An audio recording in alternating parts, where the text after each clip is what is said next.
आप सभी विद्यार्थियों का एक बार पुनः स्वागत है Subhash study centre YouTube channel पर। और आज का यह वीडियो यदि आप कक्षा 12 के विद्यार्थी हैं तो आप सभी के लिए महत्वपूर्ण है, चाहे आपके पास सामान्य हिंदी हो या साहित्यिक हिंदी हो, क्योंकि आज के इस वीडियो में मैं आपके साथ ऐसे टॉपिक्स को साझा करूंगा जो आपके दोनों के पेपर के लिए महत्वपूर्ण होगा, यानी चाहे आप सामान्य हिंदी लिए हो या फिर साहित्यिक हिंदी लिए हो। तो महत्वपूर्ण प्रश्नों की ओर से स्टार्ट करते हैं बिना देरी किए हुए।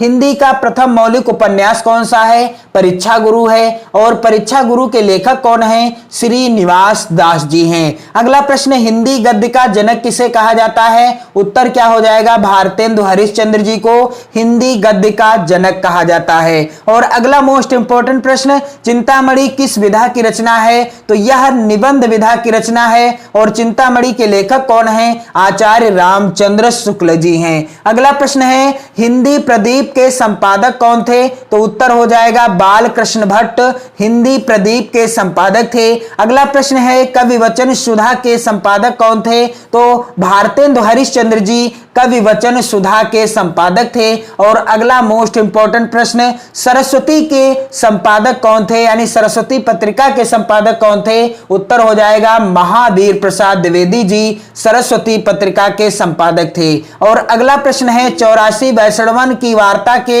रचयिता कौन है? तो उत्तर हो जाएगा गोकुलनाथ। और रानी केतकी की कहानी के रचनाकार कौन है? तो उत्तर हो जाएगा मुंशी इंसा अल्लाह खां, या कहीं कहीं लिखा मिल सकता है इंसा अल्लाह खां।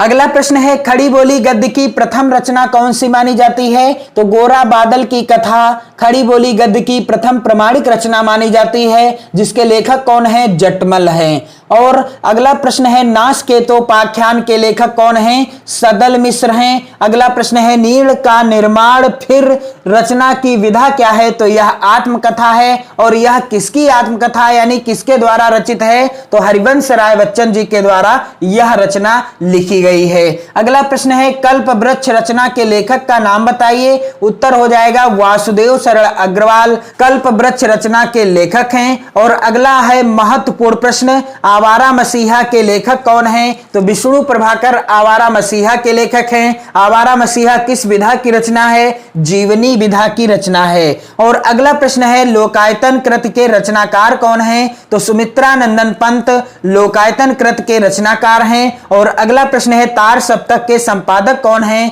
तो सच्चिदानंद हीरानंद वात्स्यायन अज्ञे जी तार सप्तक के संपादक हैं। और प्रथम तार सप्तक यानी तार सप्तक का संपादन कब शुरू किया गया, कब हुआ? 1943 ईस्वी में तार सप्तक का संपादन किसने किया?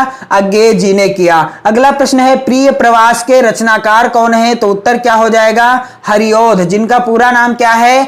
अयोध्या सिंह उपाध्याय हरिओध। अगला प्रश्न है, प्रयोगवाद के प्रवर्तक कौन है? उत्तर हो जाएगा अज्ञे जी। और अगला प्रश्न है, भारत भारती के रचनाकार कौन है?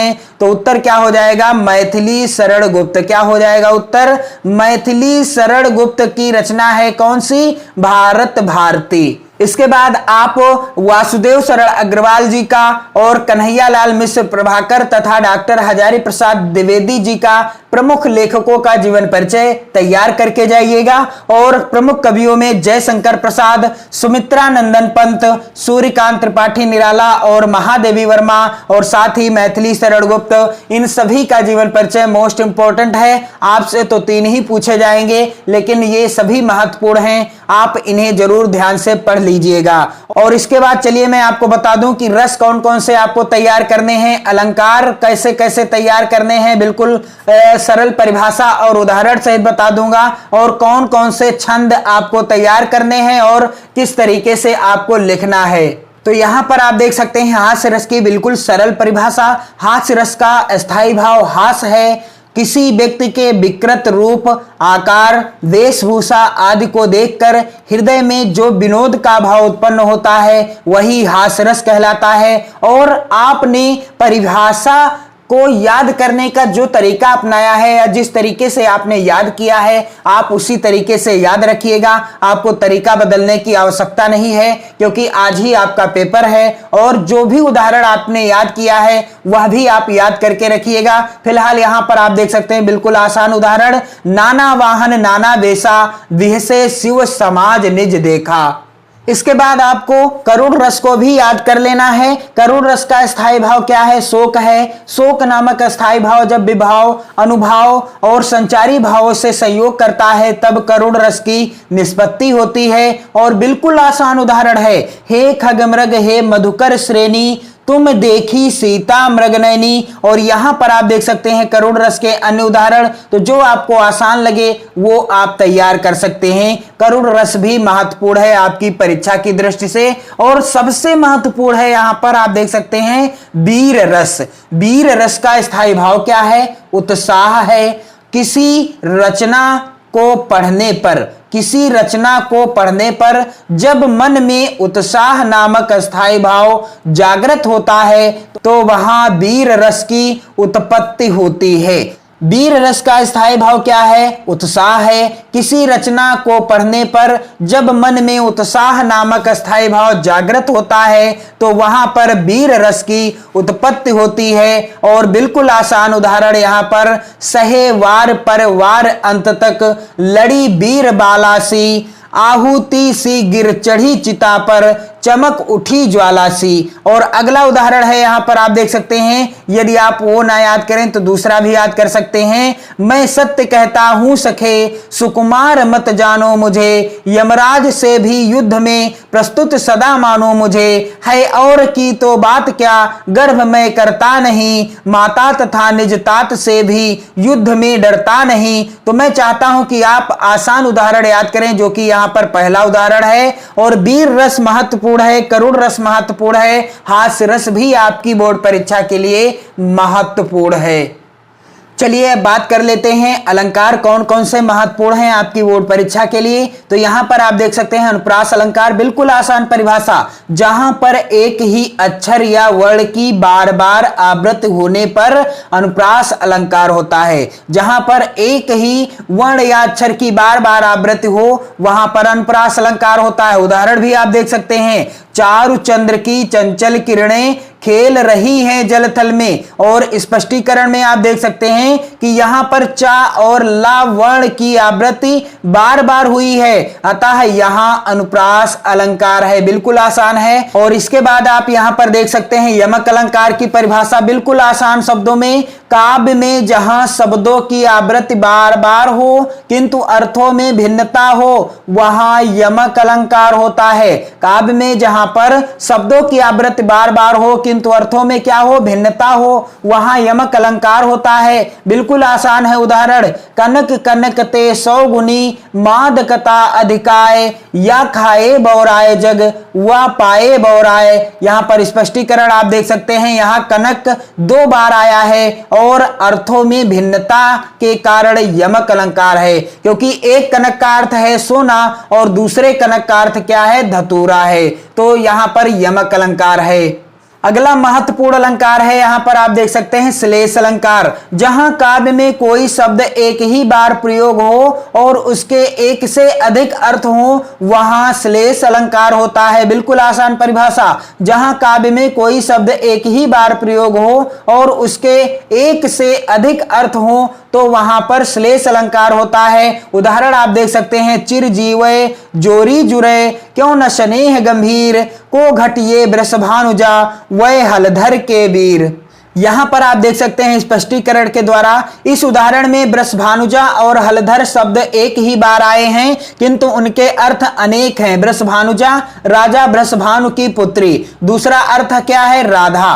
वृषभ यानी बैल की बहन, और बैल की बहन कौन होती है? गाय। और हलधर के भी 2 अर्थ हैं, हलधर यानी बलराम और दूसरा कौन? बैल।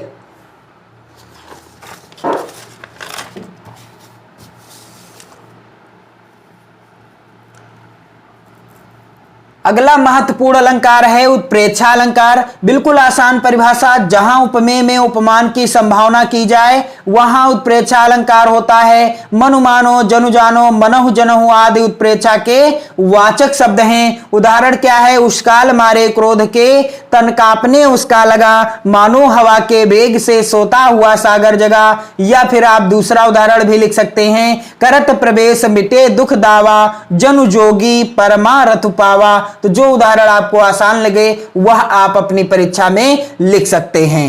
इसके बाद आप देख सकते हैं रूपक अलंकार की सरल परिभाषा और उदाहरण। जहां उपमेय में उपमान का आरोप करके दोनों में अभेद कर दिया जाए वहां रूपक अलंकार होता है। उदाहरण आप देख सकते हैं चरण कमल बंदो हरिराई, और दूसरा उदाहरण है राम कथा सुंदर करतारी, संशय विहग उड़ावन हारी। तो आप कोई भी एक उदाहरण लिख सकते हैं।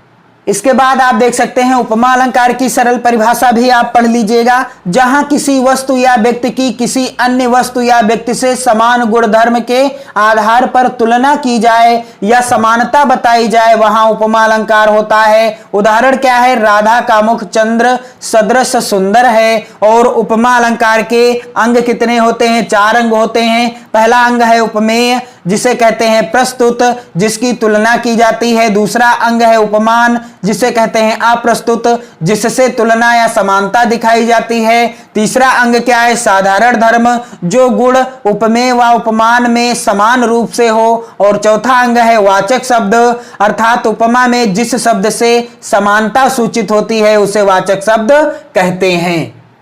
इसके बाद आप चौपाई छंद की परिभाषा और उदाहरण भी पढ़ लीजिएगा। चौपाई में 4 चरण होते हैं। इसके प्रत्येक चरण में 16-16 मात्राएं तथा अंत में 2 गुरु वर्ण होते हैं। बिल्कुल आसान है परिभाषा। चौपाई में कितने चरण होते हैं? 4 चरण होते हैं। इसके प्रत्येक चरण में 16-16 मात्राएं तथा अंत में 2 गुरु वर्ण होते हैं। उदाहरण क्या है? बिल्कुल आसान। बंदहु गुरु पद पदुम परागा, सुरुचि सुबास सरस अनुरागा, अमीय मूरि मय चूरन चारु, समन सकल भव रुज परिवारु। तो यहां पर आप देख सकते हैं प्रत्येक चरण में 16 मात्राएं हैं। यहां इसे कहते हैं क्या? गुरु। और इसे क्या कहते हैं? लघु कहते हैं। इसकी 2 मात्राएं और इसकी 1 मात्रा गिनी जाती है। तो एक लाइन में आप गिन सकते हैं 2 और 2 4 5 6 7 8 9 10 11 12 और 4 कितनी निकल कर आए? 16 मात्राएं। तो चौपाई के प्रत्येक चरण में 16-16 मात्राएं होती हैं। और अंत में क्या होता है? 2 गुरु वर्ण होते हैं। क्या होते हैं? 2 गुरु वर्ण होते हैं। यहां पर आप देख सकते हैं प्रत्येक चरण में 2 गुरु वर्ण है। कहां पर? अंत में। यहां पर परागा, अनुरागा, चारु और परिवारु। यहां पर आप देख सकते हैं 2 गुरु वर्ण हैं। यहां पर आगे आपको क्या पढ़ना है? दोहा की परिभाषा अथवा लक्षण पूछा जाए तो दोहा की परिभाषा भी आपको तैयार कर लेना है या आपने तैयार कर ली होगी। दोहा अर्धसम्मात्रिक छंद है। इसमें 4 चरण होते हैं। इसके पहले और तीसरे चरण में 13-13 मात्राएं तथा दूसरे और चौथे चरण में 11-11 मात्राएं होती हैं। यहां पर आप देख सकते हैं उदाहरण, मेरी भव बाधा हरो राधा नागरी सोए, जा तन की झाई परे श्याम हरित दुत होए। यहां पर आप देख सकते हैं पहला चरण है मेरी भव बाधा हरो, दूसरा चरण है राधा नागरी सोए, तीसरा चरण है जा तन की झाई परे और चौथा चरण है श्याम हरित दुत होए। तो यहां पर आप देख सकते हैं, आप गिन सकते हैं कि दोहे के पहले और तीसरे चरण में 13-13 मात्राएं निकल कर आ रही हैं और दूसरे तथा चौथे चरण में 11-11 मात्राएं निकल कर आ रही हैं। इसके बाद आप सोरठा छंद की परिभाषा और उदाहरण भी तैयार कर लीजिएगा।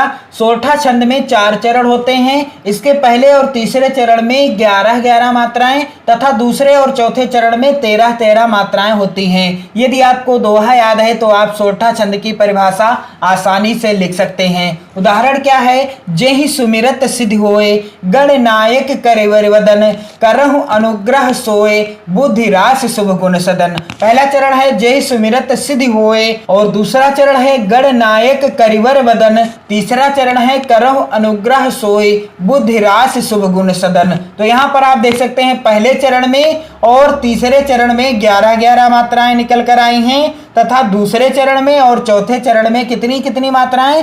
13-13 मात्राएं निकल कर आ चुकी हैं। और आगे के क्रम में आप महत्वपूर्ण निबंध भी ये पढ़ लीजिएगा। पहला है भारतीय किसान समस्याएं और समाधान, दूसरा है भारत में अनियंत्रित भ्रष्टाचार कारण और निवारण, तीसरा निबंध है मेरा प्रिय साहित्यकार, चौथा निबंध है पर्यावरण प्रदूषण कारण एवं निवारण और पांचवा निबंध है साहित्य समाज का दर्पण है, यह महत्वपूर्ण है। और छठा निबंध है यहाँ पर विद्यालय में स्वास्थ्य शिक्षा का महत्व। महत्वपूर्ण है ये सभी निबंध, आपसे पूछे जा सकते हैं।